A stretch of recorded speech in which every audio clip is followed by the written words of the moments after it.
और आइए सबसे पहले आपको हल्द्वानी की खबर बताते हैं, जहां पर हल्द्वानी के पास काठ गोदाम पहुंचे मुख्यमंत्री पुष्कर सिंह धामी। कार्यक्रम की तस्वीरें भी आप देख रहे हैं। डेमोग्राफी बदलाव पर सख्त उन्होंने बयान दिया। सीएम धामी ने हल्द्वानी के बनभूतपुरा क्षेत्र में रेलवे अतिक्रमण को लेकर सुप्रीम कोर्ट में चल रहे मामले और लगातार हो रहे डेमोग्राफिक चेंज पर घुसपैठियों को सख्त संदेश दिया। डेमोग्राफिक चेंज नहीं होने दी जाएगी, आने वाली पीढ़ी के लिए हम काम कर रहे हैं।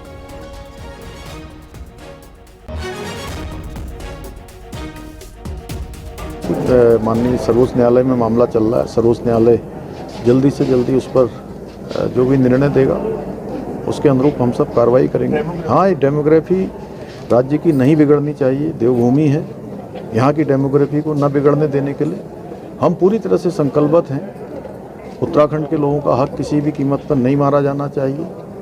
यहाँ की डेमोग्राफी खराब नहीं होनी चाहिए। हम अपने बच्चों के आने वाले कर्णधारों के साथ, नौनिहालों के साथ किसी भी प्रकार की असुरक्षा का भाव उनके मन में ना आए, उनको एक सुरक्षित परिवेश देना चाहते हैं।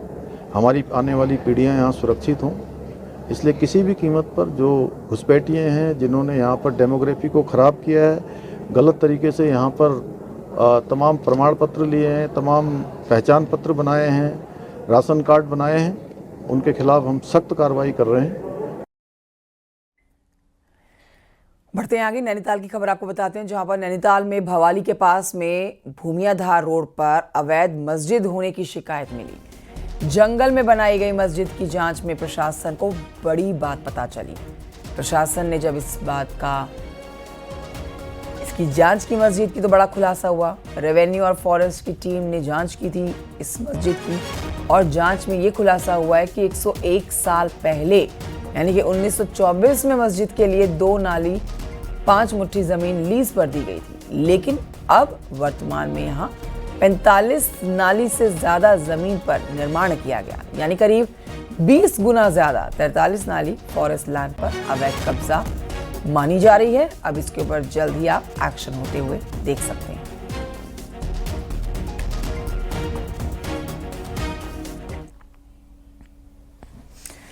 विकासनगर से खबर, जहां पर नेशनल हाईवे पर हर्बर्टपुर से बाड़वाला तक सड़क के दोनों ओर से जो अतिक्रमण हुआ था उसको हटाने का अभियान चला। अब अतिक्रमण कुल मिलाकर हट चुका है और 30 अतिक्रमण को हाईवे से हटाया गया है। इस बीच कुछ दुकानदारों ने अपना टीन शेड और अतिक्रमण खुद ही हटा लिया। हालांकि कार्रवाई के दौरान पुलिस फोर्स नदारद रही।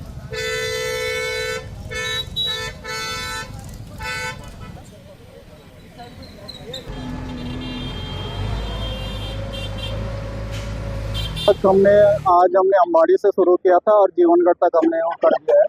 उसमें से कुछ लोग हैं जिनके टीन सेट थोड़ा सा बाहर है, उनके द्वारा कहा गया है कि वो कल सुबह तक हटा देंगे, तो उनको छोड़ करके बाकी हमने सारे हटा दिए। जो बोर्ड अवैध रूप से लगे हुए थे वो बोर्ड हटा दिए। रुद्रपुर में दक्ष चौराहे के पास में स्कूटी से अपने बच्चे को स्कूल छोड़कर वापस आ रही महिला को स्कूटी पर सवार रहते हुए बस ने टक्कर मार दी। तस्वीरें भी देखी, सीसीटीवी में रिकॉर्ड हुई है दर्दनाक हादसा। सड़क हादसे में इस महिला की मौत हो गई है। सीसीटीवी में पूरी घटना रिकॉर्ड हो गई है। साफ आप देख सकते हैं उसमें बस ने स्कूटी सवार महिला को टक्कर मारी और उसके ऊपर से गुजर गई। टक्कर के बाद महिला स्कूटी के साथ नीचे गिरी है और देखिए पीछे से बस उसको कुचलते हुए आगे बढ़ रही है। पुलिस ने 2 सिपाही यहाँ पर जो मौजूद थे, तत्परता के साथ उन्होंने महिला को स्कूल की बस के नीचे से निकालने का प्रयास किया और बस ड्राइवर को बस से निकाला, लेकिन देखिए तब तक महिला की मौत हो चुकी थी। इस महिला का नाम अनीता चौरसिया है और ये सुपरटेक कंपनी में अधिकारी थी।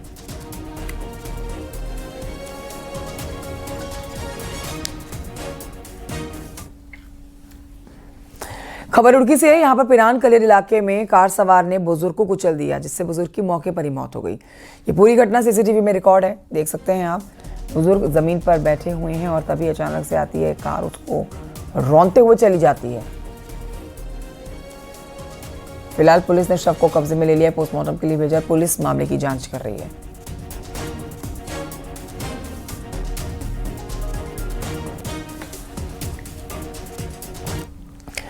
हल्द्वानी के हल्दूचौड़ इलाके में व्यापार करने वाले संदिग्ध दंपति की संदिग्ध परिस्थितियों में मौत हुई है और दोनों के शव घर के अलग अलग कमरों से बरामद किए गए हैं। पंखों से लटके हुए थे शव। बताया जा रहा है कि रमेश दुमका और उनकी पत्नी कमला हल्दूचौड़ मार्केट में व्यापार करते हैं, लेकिन व्यापारिक कर्जों से वो परेशान थे। इसी बात को लेकर आशंका जताई जा रही है आत्महत्या की।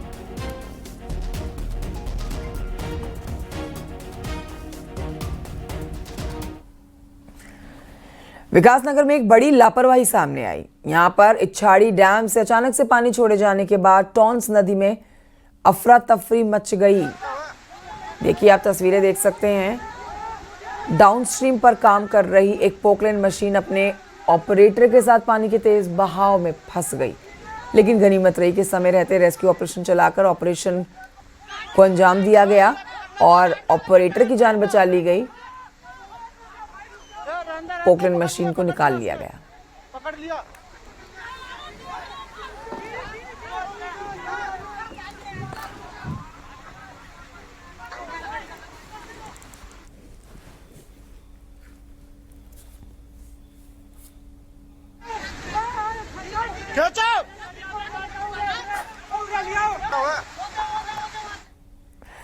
उत्तराखंड में देखिए, मौसम का मिजाज पूरी तरह से बदल गया है। कल से बदलने वाला है अब मौसम का मिजाज। अभी से ही हल्का हल्का मौसम का मिजाज बदलता हुआ महसूस किया जाता है, लेकिन मौसम विभाग ने देखिए कल से बारिश की चेतावनी दी है। पहाड़ी इलाकों पर और ऊंचाई वाले इलाकों में बर्फबारी की चेतावनी दे दी है।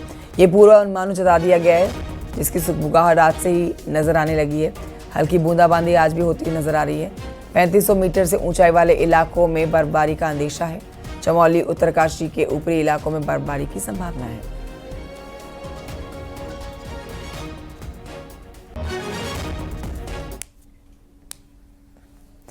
बढ़ते आगे, हल्द्वानी में विश्व दिव्यांग दिवस के अवसर पर आयोजित राज्य स्तरीय दिव्यांग पुरस्कार कार्यक्रम हुआ, जिसमें सीएम धामी ने दिव्यांगों को पुरस्कृत किया। पुरस्कार वितरित किए गए हैं और इस मौके पर सीएम धामी ने कहा कि ये बच्चे दिव्यांग नहीं बल्कि असाधारण हैं। इन सभी ने अपनी अटूट इच्छा शक्ति से काम किया है।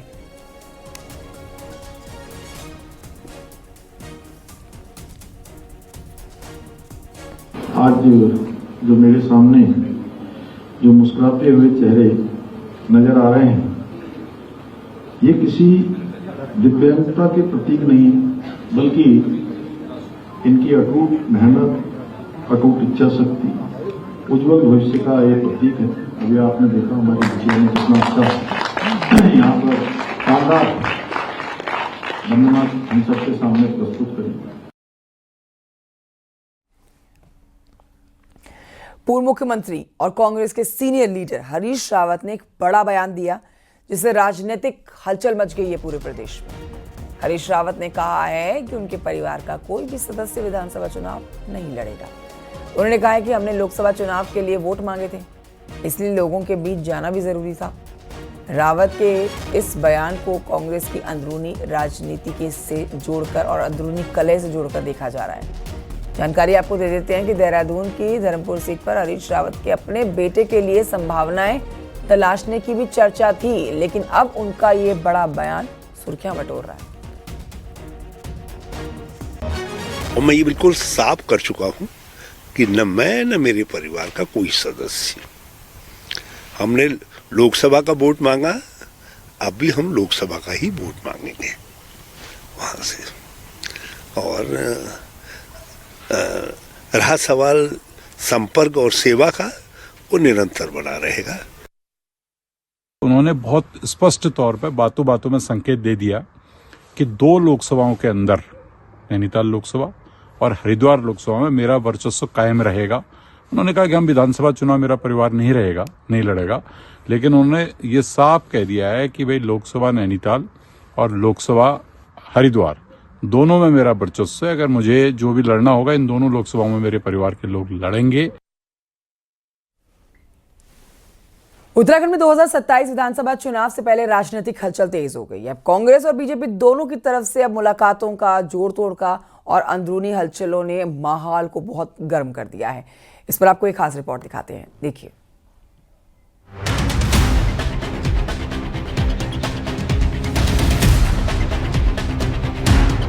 देहरादून में सियासत का तापमान लगातार बढ़ता जा रहा है। बात करेंगे कांग्रेस की तो उसने बीजेपी की पिच पर ट्रायल शुरू कर दिया है। इसका संकेत है वो मुलाकातें जो इन दिनों सबसे ज्यादा चर्चाओं में हैं और ये संकेत भविष्य की राजनीति को बदल सकते हैं। कांग्रेस के कद्दावर नेता हरक सिंह रावत और बीजेपी के पूर्व विधायक राजकुमार ठुकराल की मुलाकात राजनीतिक गलियारों में बड़ा सवाल खड़ा कर रही है। उधम सिंह नगर के ठुकराल, जिन्हें 2022 में विवादित बयानों के चलते बीजेपी ने बाहर कर दिया था, निकाय चुनाव से पहले वापसी तो हुई लेकिन मनचाही जगह नहीं मिली और लगभग हमारी सबसे बातचीत हो रही है। हम हर सीट पर कहाँ कौन मजबूत है, लेकिन हम भाजपा से या किसी पार्टी से उसी को देखिए, स्वागत तो सबका करेंगे हम। हमारे दरवाजे सबके लिए खुले हैं। एक राजनीतिक दल है, हम लोग अपने परिवार को बढ़ाएंगे, लेकिन टिकट के मामले में उसी को पार्टी मौका देगी जो जीतने की स्थिति में होगा और कांग्रेस साथ मजबूती के साथ खड़ा रहेगा। दूसरी ओर कांग्रेस नेता प्रीतम सिंह और यमुनोत्री के निर्दलीय विधायक संजय डोभाल की तस्वीर सोशल मीडिया में खूब वायरल हो रही है। डोभाल 2017 में कांग्रेस की टिकट पर चुनाव हारे, लेकिन 2022 में टिकट न मिलने पर निर्दलीय लड़े और जीत भी गए। मुलाकात को घर वापसी के रूप में देखा जा रहा है। सब लोग मिलजुल कर इस पर बातचीत करेंगे और हमारी बातचीतें कुछ हुई हैं। जो भी साथी जिन लोगों को भी मिले हैं उस संबंध में विभिन्न स्तरों पर हमारे सब साथी मिलकर बातचीत कर रहे हैं और प्रदेश में भ्रष्टाचारी सरकार को उखाड़ने के लिए हम सबको मिलकर प्रयास करने की आवश्यकता है और ये सब जो मिलना जुलना हो रहा है उसी प्रयास का प्रतिफल है। राजनीति में सक्रिय पूर्व नौकरशाहों एस पांगती और पीसी थपलियाल से भी हरक सिंह रावत मुलाकात कर चुके हैं। दरअसल 2022 और 24 के चुनावों में बीजेपी कांग्रेस के बड़े नेताओं को अपने पाले में करती रही।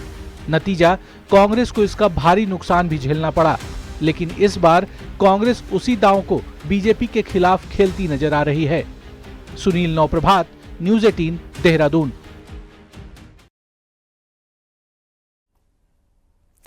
मुख्यमंत्री पुष्कर सिंह धामी बुधवार को हल्द्वानी दौरे पर रहे और इस दौरान हेलीपैड पर किसानों और भारतीय जनता पार्टी किसान मोर्चा से जुड़े हुए पार्टी के कार्यकर्ताओं से उन्होंने मुलाकात की और उन्होंने सीएम धामी का जोरदार स्वागत किया। किसानों ने मुख्यमंत्री को जहां गन्ना गिफ्ट किया तो वहीं पहाड़ से जुड़े कुछ उत्पादों से भरी टोकरी भी उपहार में दी गई है। किसानों ने गन्ना के समर्थन मूल्य में बढ़ोतरी पर मुख्यमंत्री पुष्कर सिंह धामी का धन्यवाद दिया और इस फैसले को सीधा 3 लाख के करीब गन्ना किसानों को फायदा पहुंचाने वाला फैसला बताया। मैंने पूरे प्रदेश में अभी जो गन्ना किसान हमारा उत्पादक क्षेत्र है वहाँ पर प्रवास किया है कल और परसों में, और मैं मेरे कुछ आपको वीडियो क्लिपिंग भी मिली होंगी। मैं गन्ना किसानों के साथ खेत पे और वहाँ जहाँ गन्ना पिराई हो रही है, जहाँ गन्ना तुलाई हो रही है मिलों पर, और वहाँ पे भी गया तो सारे गन्ना किसानों में बहुत ही उत्साह है। और जो ये 30 रुपये की बम्पर बढ़ोतरी हमारे माननीय मुख्यमंत्री जी ने की है, इससे किसान बहुत ही उत्साहित है और किसान उम्मीद कर रहे हैं कि अगली बार हमारे गन्ने का जो रकबा है वो भी बढ़ेगा और हमको इससे और ज़्यादा जो है अपने काम करने में सुविधा होगी। शिक्षा विभाग से जुड़ी खबर जानिए, जिस पर अब 51 दिव्यांग टीचर्स के फर्जी डॉक्यूमेंट्स का मामला, जिसमें एजुकेशन डिपार्टमेंट को सभी के जवाब मिल गए हैं।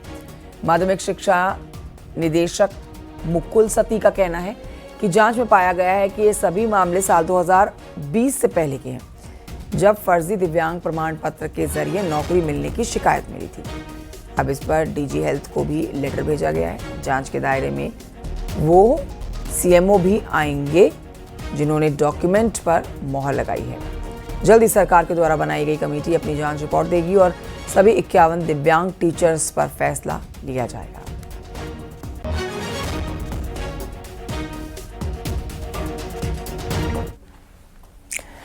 उत्तराखंड में कम छात्र संख्या वाले स्कूलों को मर्ज कर क्लस्टर स्कूल बनाने की योजना फिलहाल ठंडे बस्ते में जाती दिख रही है। वजह है 2027 के विधानसभा चुनाव और बीजेपी विधायकों का विरोध। कांग्रेस भी इसे बड़ा मुद्दा बनाने की तैयारी में है। आप ये रिपोर्ट देखिए।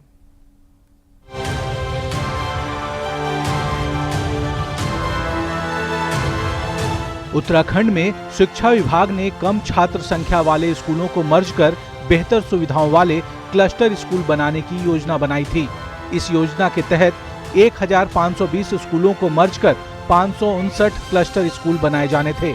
कई जगह क्लस्टर स्कूल बन भी गए हैं, लेकिन करीब 600 स्कूलों का मर्ज होना बाकी है। देखिए, क्लस्टर जो है 559 क्लस्टर कुल बनाए गए थे, जो 1520 करोड़ को जो कैटर कर रहे थे। तो उनमें धीरे धीरे जो है हम लोग जो सुविधाएं हैं उनको दे रहे हैं, चाहे बिल्डिंग हो, लेबोरेटरीज हो, अन्य सुविधाएं उनको दे रहे हैं। और अभी आवागमन के लिए अभी फाइनल नहीं हो पाया है, अभी फाइल पत्रावली गतिमान है। तो जैसे उसमें ट्रांसपोर्टेशन की बात हो जाएगी तो उसके बाद बच्चों की शिफ्टिंग कार्रवाई की जाएगी। अधिकारियों का दावा है कि सरकार ने कभी स्कूल बंद करने की बात कही ही नहीं, बल्कि बच्चों को बेहतर सुविधाएं देने के लिए क्लस्टर स्कूल बनाए जा रहे हैं। लेकिन अब इस योजना पर बीजेपी के भीतर ही विरोध शुरू हो गया है। कई प्रधान, जिला पंचायत सदस्य और क्षेत्रीय विधायक स्कूल बंद करने का विरोध कर रहे हैं। वहीं कांग्रेस इसे बड़ा मुद्दा बनाने की तैयारी में है। देखिए, ये शिकायतें आ रही है और जो हमारे क्षेत्रीय जनप्रतिनिधि है, जो जिस क्षेत्र में स्कूल बंद होने की बात आ रही है, ये ठीक नहीं है, ये बंद नहीं होने चाहिए। अगर क्लस्टर आपने चलाने की बात कही तो क्लस्टर भी क्लस्टर के हिसाब से होना चाहिए और बंद स्कूल नहीं होने चाहिए। इन्होंने कई विद्यालयों को बंद कर दिया और कई विद्यालयों को बंद करने जा रहे हैं ये कहकर कि हम क्लस्टर व्यवस्था लागू कर रहे हैं। क्लस्टर व्यवस्था का अर्थ ये है कि 5 विद्यालय 10 विद्यालय मर्ज एक में किए जाएंगे और बाकी के एक विद्यालय चलेगा, बाकी के विद्यालय बंद होंगे। बीजेपी नहीं चाहती है कि स्कूल बंद करने का फैसला चुनावी साल में उनके लिए गले की फांस बने।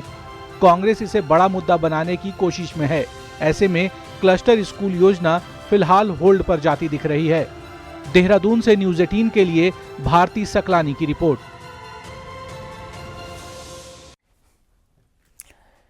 बढ़ते हैं आगे, आपको बताते हैं रुड़की में पुलिस स्कूल बसों की चेकिंग कर रही है और नियम तोड़ने वालों के खिलाफ सख्त कार्रवाई की जा रही है। कई गाड़ियां जो हैं वो नियमों की अनदेखी करती हैं, नियमों की धज्जियां उड़ाई जाती हैं। इसी वजह से देखिए गाड़ियों में भर भर कर बच्चों को ले जाया जाता है, जिससे बच्चों की जान को हमेशा डर बना रहता है। ओवरलोडेड गाड़ियां कई बार हादसे का शिकार हो जाती हैं, इसलिए पुलिस ने ये अभियान चलाया है जिसमें गाड़ियों की चेकिंग की जा रही है।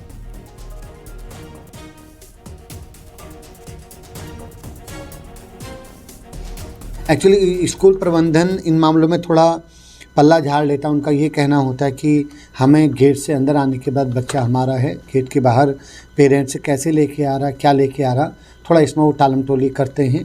तो एक बार इस पॉइंट पे भी हम देखेंगे कि स्कूल की इसमें जवाबदेही तय हो। अगर उनकी तरफ से कोई ऐसा लिंक होता है कि वो प्रोवाइड कराते हैं तो इसको भी हम चेक करवाएंगे। खबर पिथौरागढ़ से, जहां पर बॉर्डर इलाके में भालू का आतंक थमने का नाम नहीं ले रहे। यहां पर प्रभावित इलाकों में भालू के हमले लगातार लोगों की चिंता बढ़ा रहे हैं। अब तक 3 लोगों पर अटैक कर दिया है भालू ने। लोगों के घरों में घुस रहे हैं भालू, फसलों को नुकसान पहुंचा रहे हैं। और यहाँ बता दें आपको कि इन दिनों ऊंचाई वाले इलाकों में रहने वाले लोग निचले इलाकों में माइग्रेट हो जाते हैं क्योंकि ठंड बहुत ज़्यादा होती है। तो ऐसे में इन घरों में भालू हमले कर रहे हैं, लोगों की जान को खतरा बना रहता है। बच्चे घर से बाहर नहीं निकल पा रहे हैं, ग्रामीण यहाँ पर खेती करने के लिए बाहर नहीं निकल पा रहे हैं। अब इसीलिए भालुओं को पकड़ने की मांग की जा रही है कि जो भालू कॉरिडोर बने, कॉरिडोर सेला से लेकर सीपू तक को, जो नदी का, धौली नदी का जो वह है, उसके दोनों तरफ फेंसिंग हो जाए, बहुत लंबे लंबे फेंसिंग हो जाए और गांव में आने जाने के लिए बड़ा गेट हो जाए। तो सारे के सारे भालू अगर नदी के किनारे रहेंगे तो उनको खाने के लिए भी पर्याप्त चीज़ें मिलेंगी। धारचूला की टीम है, मुनस्यारी की रेंज की टीम है, लगातार क्षेत्रों में जा रही है, लोगों से संवाद कर रही है और इसको हम लोग कंट्रोल करने की कोशिश कर रहे हैं। जैसे आपको जहाँ भी इस प्रकार की घटनाएँ सामने आ रही है वहाँ पर हम लोगों को इन्वॉल्व करके जो है पटाखे वगैरह भी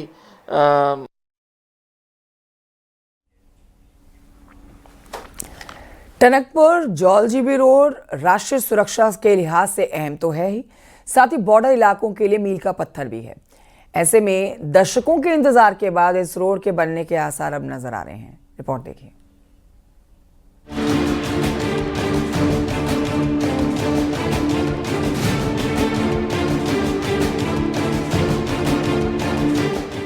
टनकपुर से जौलजीबी की दूरी भले ही फिलहाल 230 किलोमीटर के करीब हो, लेकिन टीजे रोड बनने के बाद से ये दूरी 65 किलोमीटर कम हो जाएगी। टीजे रोड में फिलहाल टनकपुर से रूपाली गाड़ तक 55 किलोमीटर की 2 लेन रोड तैयार हो गई है। यही नहीं, चलथी नदी में 690 मीटर लंबा पुल भी बनने की कगार पर है। शेष 46 किलोमीटर रोड के सर्वे का काम अंतिम चरण पर है। साथ ही इस रूट पर 3 छोटे छोटे पुलों का सर्वे भी तेजी से चल रहा है। टीजे रोड काली नदी किनारे बन रही है, जिस कारण यहाँ गाड़ियाँ रफ्तार के साथ चलेंगी। हमारी जो टनकपुर जौलजीबी मोटर मार्ग है, क्योंकि इसमें होम मिनिस्ट्री का पैसा आता है और उसको भी हमको डेवलपमेंट करना है। उसका वो रोड हम उसको थोड़ा करके रोड के साथ उसको हम कनेक्ट कर देंगे, सेल सिल्ला होते हुए भी, तो हमारा समय की बहुत बड़ी बचत होगी। टनकपुर से रूपाली घाट तक 55 किलोमीटर तक हमारा रोड वर्क कंप्लीट हो गया है। बीच में हमारा चलथी रिवर पे 690 मीटर का पुल का कार्य दिसंबर तक हमारा कंप्लीट हो जाएगा। नेपाल बॉर्डर के करीब बनने वाली इस रोड को 2005 में हरी झंडी मिल गई थी, लेकिन अब जाकर जमीन में कुछ नजर आ रहा है। प्रस्तावित पंचेश्वर बांध ने भी इस रोड की राह में कई रोड़े अटकाए। जौलजीबी से झूला घाट तक सिंगल रोड पहले ही कट चुकी है। टीजे रोड के बनने से नेपाल बॉर्डर पर तैनात एसएसबी के लिए निगरानी करना भी बहुत ही आसान हो जाएगा। यही नहीं, चाइना बॉर्डर की दूरी भी काफी कम हो जाएगी। और आइए अंत में आपको दिखाते हैं पहाड़ की 10 बड़ी खबरें पहाड़ टॉप 10 में।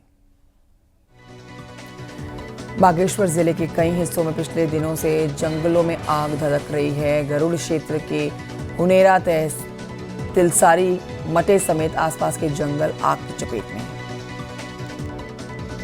अल्मोड़ा में जिला अस्पताल में पुनर्निर्माण के चलते ओपीडी में दिक्कत आ रही है। उत्तरकाशी डीएम ने सिंगुड़ी गांव में जाकर वहां के लोगों की समस्याओं को जाना। सिंचाई, होमस्टे जैसी कई समस्याओं पर विभाग को निर्देश दिए गए। रुद्रप्रयाग बाईपास का डीएम ने जायजा लिया है। बाईपास का लगभग 500 मीटर हिस्सा धंस रहा है। पिथौरागढ़ पहुंचे बीजेपी के प्रदेश प्रवक्ता विकास भगत ने धामी सरकार की योजनाओं की तारीफ की। बागेश्वर के पगना गांव के ग्रामीणों ने प्रस्तावित डंपिंग जोन के खिलाफ जोरदार प्रदर्शन किया। अल्मोड़ा पनार नेशनल हाईवे में रात के अंधेरे में डामरीकरण किया जा रहा है। इससे पहले भी डामर उखड़ने की शिकायत लोगों ने विभाग से की थी। पौड़ी जिले में मोबाइल नेटवर्क की समस्या को लेकर प्रशासन सख्त है। चमोली में 2 दिवसीय अनुसुईया मेला शुरू हो गया है। दत्तात्रेय जयंती पर सभी देव डोलियों ने मां के दरबार में आशीर्वाद लिया। और बागेश्वर में जनवरी में होने वाले उत्तरायणी मेला की तैयारियों को लेकर डीएम ने बैठक ली है। मेले को आकर्षक और भव्य बनाने की तैयारियां शुरू कर दी गई।